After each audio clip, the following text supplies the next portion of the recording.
Ici, les chameaux ont remplacé les poissons. Et les carcasses de bateaux sont échouées pour toujours. Nous sommes sur les anciens rivages de la mer d'Aral qu'on savait menacés. Mais ce qui va suivre est une découverte. C'est du ciel que l'on se rend vraiment compte de la situation.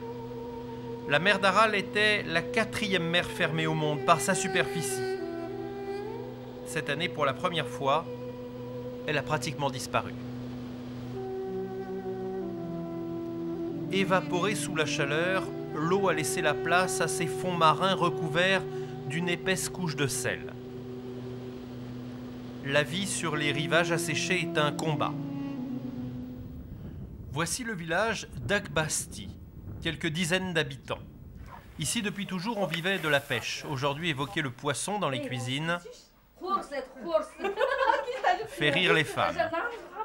Et seuls les anciens s'en souviennent encore. Mon père était capitaine sur un bateau ici. Après, on a dû se reconvertir dans l'élevage des chameaux, des vaches et des chevaux.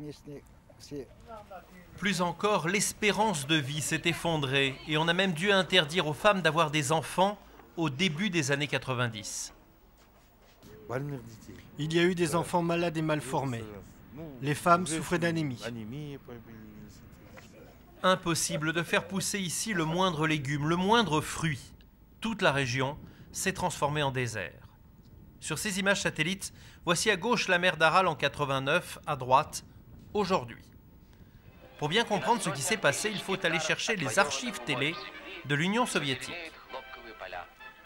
Dans les années 60, le plan était de détourner les fleuves pour faire que fleurissent les déserts. Ainsi sont nées les cultures de coton intensives d'Ouzbékistan. Le problème, c'est que l'eau consommée n'irriguait plus la mer d'Aral, et maintenant, on en paye le prix. Faute d'humidité, les nuages ne produisent plus de pluie, et il fait 60 degrés sur les coquillages, désormais à l'air libre. Pourtant, tout n'est pas perdu. Les Kazakhs ont réussi à réalimenter une portion de la mer en détournant les eaux d'un fleuve. Le taux de sel dans l'eau a été divisé par 2 dans notre portion de la mer d'Aral. Le volume d'eau a presque doublé en 8 ans. Bonne nouvelle, les pêcheurs ont retrouvé les gestes d'antan.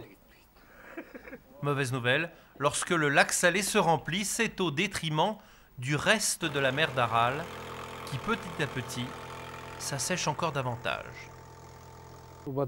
Là où on est, il n'y avait pas d'eau. Mais désormais, on peut vivre ici.